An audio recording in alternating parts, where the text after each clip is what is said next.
And so when we think about this complex picture, right, we know that it's all of these things that contribute to less optimal child outcomes.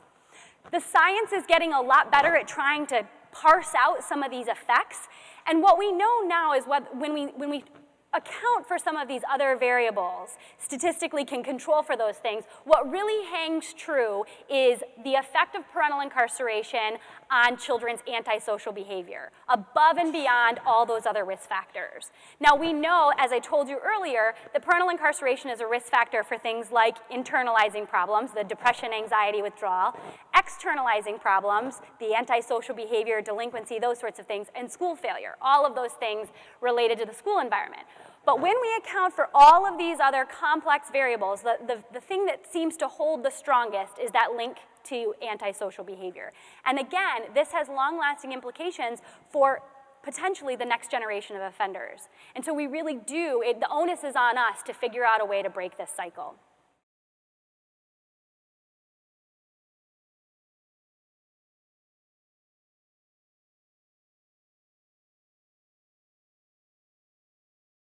We know that caregivers can be the most stable source of support and can really, really help promote children's development when a parent is in prison. Whether that be grandma, whether that be Aunt Susie, whether that be a loving foster home that really wraps their arms around the child and supports them. That those can be important protective factors and help mitigate some of those complex risks that children experience.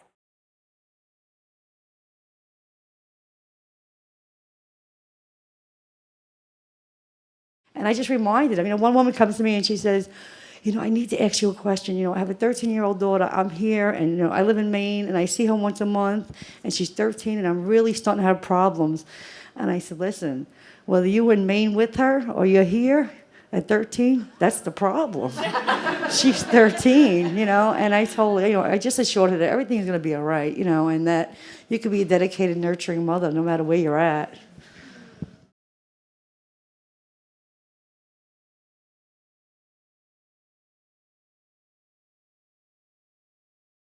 So the last thing I want to end with is just a mantra that I've had since I started working as a corrections librarian. Martin Luther King wrote these words in his jail cell in Birmingham: "Whatever affects one directly affects all indirectly."